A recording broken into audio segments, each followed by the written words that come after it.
You know what I want to call this episode? Bitch, bitch, bitch the episode. Seriously, this is... I know, obviously, they've done a lot of this in the past few episodes of Arrow, but seriously, the bitch-o-meter went off the charts in this episode. My God. Ugh. It got better towards the end, I'll give it that. It got a little bit better towards the end. But at the beginning, it was so painful.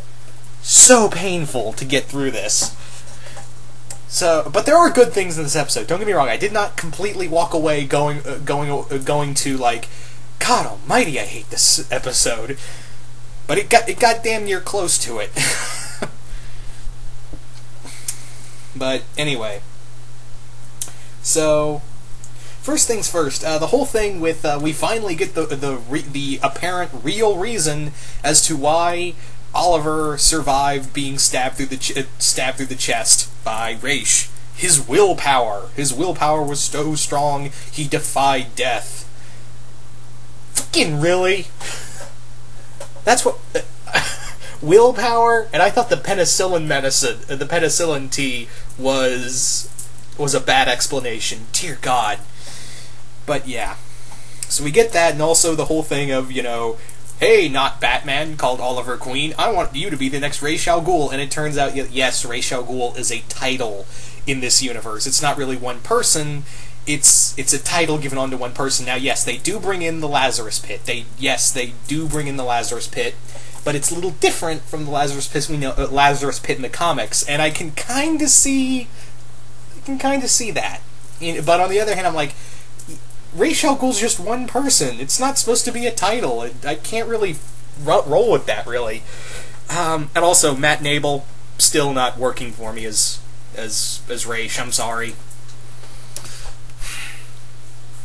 Anyway, so basically, what this new Lazarus Pit, this version of the Lazarus Pit, is that it doesn't really make you immortal. It just extends your life for a certain period of time until your immune system builds up to it, and then it no longer works on you. And then the person has to take on the next title. And Raish is looking at Oliver to be the next Ra's al Ghul. To which I say, was Batman unavailable? Was that, yeah, that happened. And also, I'm sorry for the background noise if you hear it. But yeah, the whole thing with what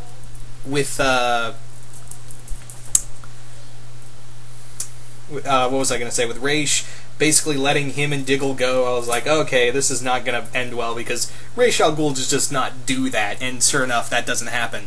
But let's get into the other parts of this episode. Among other things with this episode is that we get everyone, like I said, this episode should have been called Bitch, Bitch, Bitch the episode, because that's what everyone does. I am so sick of it. I mean, yeah, there's some whining and complaining in The Flash, but that gets quickly resolved in 2 episodes max. It's been dragging out, and now it's like an open wound hanging out, and it's disgusting. So yeah, they return to Starling City, and the city is under siege by Murmur. Let's talk about Murmur for a second. Oh wait, we can't, because he's literally a one-note character. I'm really hoping, because here's the thing. I was really excited for Murmur to show up in here, because he's a very different, he's a Flash villain, really, and spoiler, he does survive. He is still alive, so no doubt in my mind that he's going to appear in The Flash.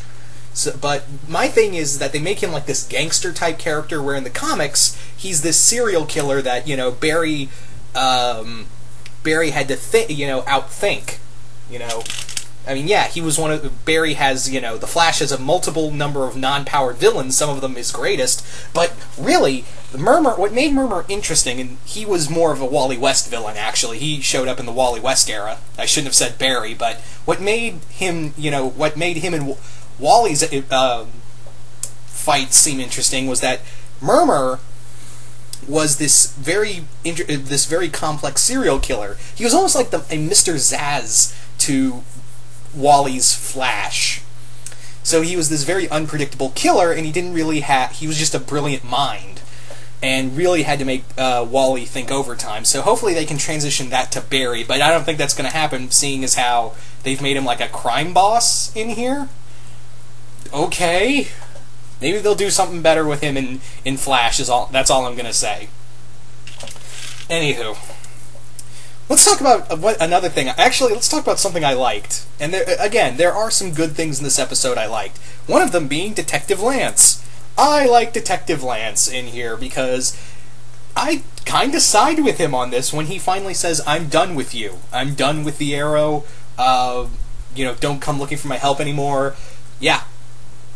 I'm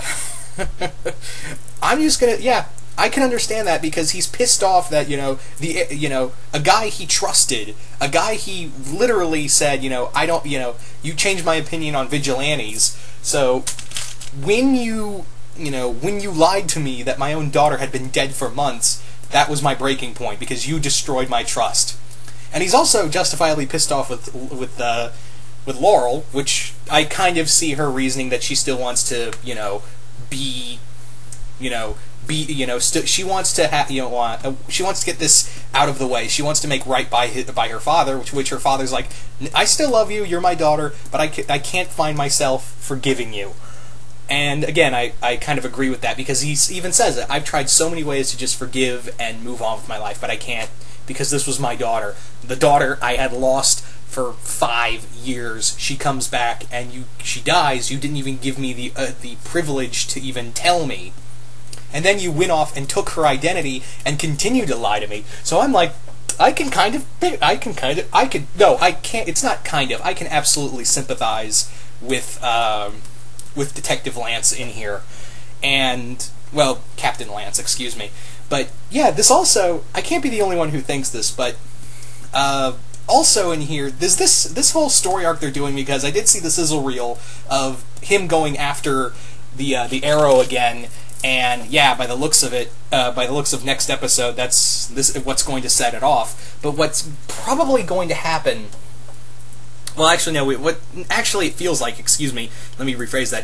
What it feels like is kind of like that episode of Batman the Animated Series where Batgirl, quote-unquote, died after being killed by Scarecrow, and Gordon went after Bruce, Bruce and Robin and everybody else. It kind of feels like that. It's starting to feel like that episode of Batman, only this is real and not some hallucination by the Scarecrow. God forbid if they actually pull that out of nowhere. Anyway, so let's talk about the other stuff in here. Real quick on Laurel. I think the Laurel Nyssa ship has just set sail. By how this kind of leaves off with Laurel and Nyssa. Yeah, I think the Laurel Nyssa ship just set sail. It's cast off into the sea of the sea of fan fiction. So, yeah. Oh man. But yeah. But let me talk about the one thing that just made me go, "Oh my god, stop, just stop." And it's actually two things, but here's the biggest one of the two, was Thea. I like Thea. Don't get me wrong. I like Thea in most episodes. She usually has a lot of good reasoning of what she's doing. Recently, however, especially in this episode, I was like, "Oh my god, shut up. Oh my god, shut up." Because she's talking about how she wants to kill Malcolm, but she can't bring herself to it. And I'm like, look. And she's like, "Oh, I just want to kill myself and be over it." And I was like, "Go cut yourself, emo kid." Because seriously, it was getting annoying. And I know she had a reason, and it was, for a good point, a good reason, she doesn't want to do it out of memory of her mother. But however, oh my god, she just goes right back. He's like, "I don't know who I am anymore." And Roy, I think it's come down to the last three characters I like in this series. Well, yeah, the three characters that are continuously good in this show, and I'm pretty sure I'm not the only one who thinks this, is that the three characters that are consecutively awesome in this show are Captain Lance, Diggle, and Roy. I think we can all agree that those three are the main four, or like have some of the best stuff in here. And admittedly they do, because Roy in here, accepts that, his ex-girlfriend, now, I guess you could say now girlfriend, has, she's come back, she's completely a mess, and he's like, look, you can stay with me for a bit. Not to get in her pants, because it's not because he wants to get in her pants, it's actually far from it. He's actually concerned that, someone he cares about is going to kill herself. So, good on you, Roy. I hope you show up in that Teen Titans spinoff. Hopefully. Anyway. So, yeah, also, Felicity. Show of hands. Show of hands, really. Does anyone care if Felicity's still around in this series? No? Come on, well, I can't see your hands because this is stuff. But yeah, the whole thing with Felicity, talking to Oliver, and telling him, look, you being in my life, it makes me happy, even though I'm with Ray. And to which I'm thinking, you don't say that to people. You do not say that to someone who still has feelings for you. That is only going to dig the hole deeper. Guys, you can agree with me on this. That you don't say shit like that.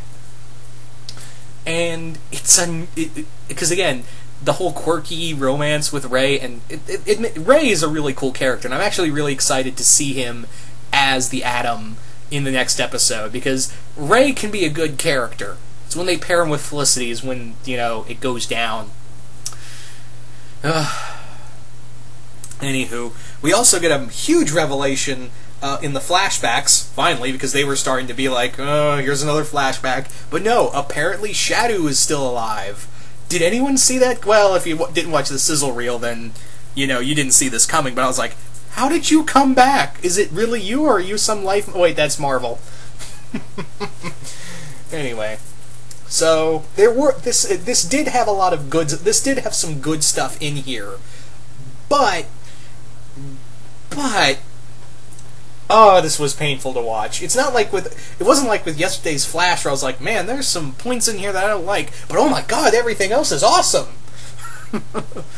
Yeah. So anyway, I hate to sound like I'm, bitching and moaning about this, but this was just not a fun episode. And it sucks, too, because there were some really good episodes in, the past few before, the break. But yeah, anyway. So you guys tell me what you guys thought of this episode. Once again, I hope you all enjoyed this review, and I will see you guys later.